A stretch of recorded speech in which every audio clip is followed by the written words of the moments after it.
ବନ୍ଧୁଗଣ 30 ବର୍ଷ ପରେ ସୂର୍ଯ୍ୟ ଶନି ସମାସପ୍ତକ ଯୁଗ ଏହି ଚାରି ରାଶିରେ ପଡ଼ିବ ଖରାପ ପ୍ରଭାବ ଅଡ଼ୁଆରେ ପଡ଼ିବ ଫସିଯିବେ। ବନ୍ଧୁଗଣ ସୂର୍ଯ୍ୟ ଶନି ସମାସପ୍ତକ ଯୁଗ 2025 ଯାହା ଗ୍ରହମାନଙ୍କର ରାଜା ସୂର୍ଯ୍ୟଙ୍କ କନ୍ୟା ରାଶିରେ ପ୍ରବେଶ ସହିତ ଆରମ୍ଭ ହୋଇଥିଲା। ସୂର୍ଯ୍ୟ ବର୍ତ୍ତମାନ କନ୍ୟା ରାଶିରେ ଅଛନ୍ତି ଏବଂ ଶନି ମୀନ ରାଶିରେ ଅଛନ୍ତି, ଯାହା ଶନିଙ୍କୁ ସୂର୍ଯ୍ୟଠାରୁ ସପ୍ତମ ଘରେ ରହିଛନ୍ତି। ପ୍ରାୟ 30 ବର୍ଷ ପରେ ଘଟୁଥିବା ଏହି ଯୁଗ ଗୋଟିଏ ମାସ ପାଇଁ ଚାରିଟି ରାଶି ପାଇଁ ଉତ୍ଥାନ ପତନ ଆଣିପାରେ। ଏହି ରାଶି ଗୁଡ଼ିକ ସେମାନଙ୍କର ବ୍ୟକ୍ତିଗତ ଏବଂ ବୃତ୍ତିଗତ ଜୀବନରେ ବିଭିନ୍ନ ଅସୁବିଧାର ସମ୍ମୁଖୀନ ହୋଇପାରନ୍ତି ଏବଂ ଚାଲୁଥିବା କାମ ମଧ୍ୟ ଅଟକିପାରେ। ଆସନ୍ତୁ ଅନୁସନ୍ଧାନ କରିବା ସୂର୍ଯ୍ୟ ଶନି ସମାସପ୍ତକ ଯୁଗର ପ୍ରଭାବ ଏହି ଚାରୋଟି ରାଶି ଉପରେ କି ପ୍ରଭାବ ପକାଏ। ବନ୍ଧୁଗଣ ସେମାନଙ୍କ ଯୁଗ କିପରି ଗଠିତ ହୁଏ? ସେତେବେଳେ ଦୁଇଟି ଗ୍ରହ ପରସ୍ପର ବିପରୀତରେ ସପ୍ତମ ଘରେ ଦୃଷ୍ଟିକୋଣରୁ ଅବସ୍ଥିତ ହୁଏ, ସେତେବେଳେ ସମାସପ୍ତକ ଯୁଗ ସୃଷ୍ଟି ହୁଏ। ଏହି ଯୁଗ ସୂର୍ଯ୍ୟ ଏବଂ ଶନି ମଧ୍ୟରେ ସୃଷ୍ଟି ହୋଇଛି। ବର୍ତ୍ତମାନ ସୂର୍ଯ୍ୟ କନ୍ୟା ରାଶିରେ ଅଛନ୍ତି, ଯେତେବେଳେ ଶନି ମୀନ ରାଶିରେ ଅଛନ୍ତି ଏବଂ ସେମାନେ ପରସ୍ପରକୁ ସିଧାସଳଖ ପ୍ରତିପାଦିତ କରୁଛନ୍ତି। ସୂର୍ଯ୍ୟଗ୍ରହଣ ପରେ ଏହି ସଂଚାରନା ବିଶେଷ ଭାବରେ ଗୁରୁତ୍ୱପୂର୍ଣ୍ଣ ହୋଇଯାଏ। ଏହି ଯୁଗ ଶକ୍ତି ସୂର୍ଯ୍ୟ ଏବଂ ଶୃଙ୍ଖଳା କର୍ମ ଶନି ମଧ୍ୟରେ ସଂଘର୍ଷକୁ ପ୍ରତିନିଧିତ୍ୱ କରେ। ବନ୍ଧୁଗଣ ମେଷ ଲଗ୍ନ ପାଇଁ ସୂର୍ଯ୍ୟ ଶନି ସମାସପ୍ତକ ଯୁଗ ଷଷ୍ଠ ଘର କନ୍ୟା ରାଶିର ସୂର୍ଯ୍ୟ ଏବଂ ଦ୍ୱାଦଶ ଘର ମୀନ ରାଶିରେ ଶନି ମଧ୍ୟରେ ଉତ୍ତେଜନା ସୃଷ୍ଟି କରୁଛି। ଏହା ସ୍ୱାସ୍ଥ୍ୟ, କର୍ମକ୍ଷେତ୍ରରେ ପ୍ରତିଯୋଗିତା, ଋଣ, ଲୋକାୟିତ ଶତ୍ରୁ, ପୃଥକୀକରଣ କିମ୍ବା ବୈଦେଶିକ ବେପାର ସମ୍ବନ୍ଧୀୟ ଚାପ ସହିତ ଜଡ଼ିତ ଚ୍ୟାଲେଞ୍ଜ ସୃଷ୍ଟି କରିପାରେ। ସେବା ଏବଂ ଶୃଙ୍ଖଳା ମାଧ୍ୟମରେ ନିଜକୁ ପ୍ରମାଣ କରିବାର ଆବଶ୍ୟକତା ଏବଂ ପଳାୟନ ପାଇଁ ଟାଣ ମଧ୍ୟରେ ଆପଣ ଚିହ୍ନ ଅନୁଭବ କରିପାରନ୍ତି। ଉଚ୍ଚାଧିକାରୀ କିମ୍ବା ଆପଣଙ୍କ ପିତାଙ୍କ ସହିତ ଭୁଲ ବୁଝାମଣା ଯୋଗୁଁ ସମ୍ପର୍କ ଖରାପ ହୋଇପାରେ।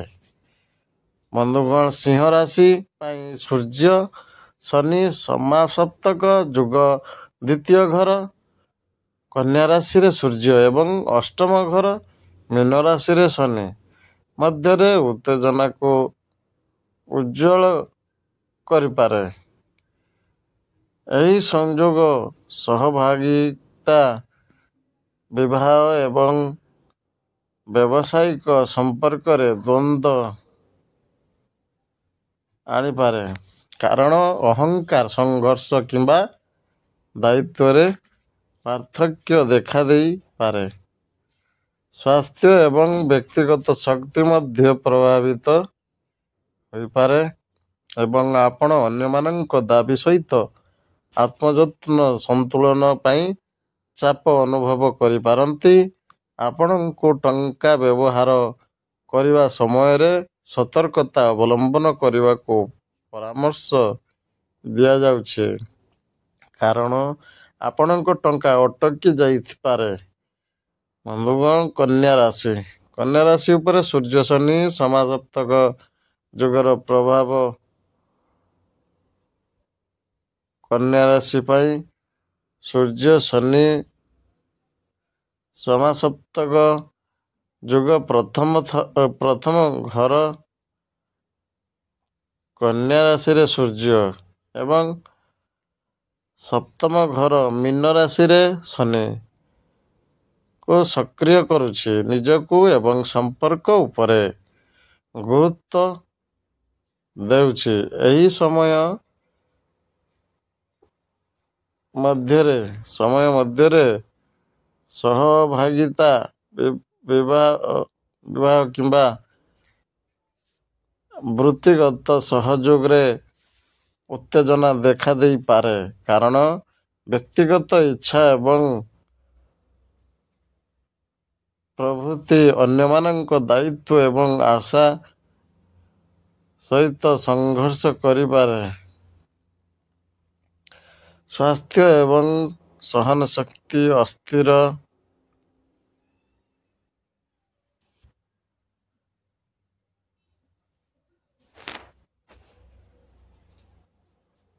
କାରଣ ବ୍ୟକ୍ତିଗତ ଇଚ୍ଛା ଏବଂ ପ୍ରଭୃତି ଅନ୍ୟମାନଙ୍କ ଦାୟିତ୍ୱ ଏବଂ ଆଶା ସହିତ ସଂଘର୍ଷ କରିପାରେ। ସ୍ୱାସ୍ଥ୍ୟ ଏବଂ ସହନଶକ୍ତି ଅସ୍ଥିର ହୋଇପାରେ, ଯାହା ପାଇଁ ଏକ ଶୃଙ୍ଖଳିତ ଜୀବନଶୈଳୀ ଏବଂ ଚାପ ପରିଚାଳନା ଆବଶ୍ୟକ। ଚାକିରିରେ ଥିବା ବ୍ୟକ୍ତିମାନେ କାର୍ଯ୍ୟସ୍ଥଳରେ ବିଭିନ୍ନ ସମସ୍ୟାର ସମ୍ମୁଖୀନ ହୋଇପାରନ୍ତି। ମୀନ ରାଶି ଉପରେ ସୂର୍ଯ୍ୟ ଶନି ସମାସପ୍ତକ ଯୁଗର ପ୍ରଭାବ ମୀନ ରାଶି ପାଇଁ ସୂର୍ଯ୍ୟ ଶନି ସମାସପ୍ତକ ଯୁଗ ସପ୍ତମ ଘରେ କନ୍ୟା ରାଶିରେ ସୂର୍ଯ୍ୟ ଏବଂ ପ୍ରଥମ ଘରେ ମୀନ ରାଶିରେ ଶନି ଘଟୁଛି। ମୀନ ରାଶି ଏବଂ ଯୁଗ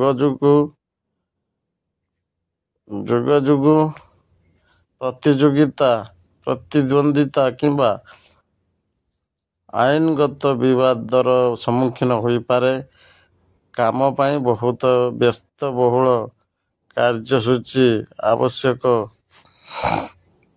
ହୋଇପାରେ, ତେଣୁ ସ୍ୱତନ୍ତ୍ର ସ୍ୱାସ୍ଥ୍ୟସେବା ଆବଶ୍ୟକ ହୋଇପାରେ। ହଠାତ୍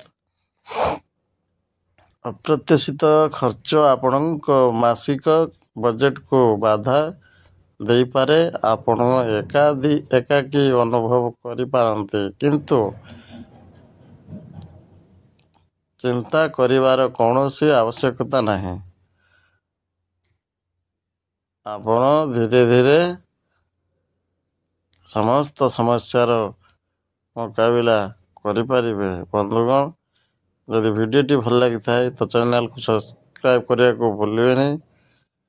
ଭିଡ଼ିଓଟିକୁ ଲାଇକ୍ କରନ୍ତୁ, କମେଣ୍ଟ କରନ୍ତୁ, ସେୟାର କରନ୍ତୁ। ଜୟ ଜଗନ୍ନାଥ, ଜୟ ମା ଲକ୍ଷ୍ମୀ, ଧନ୍ୟବାଦ।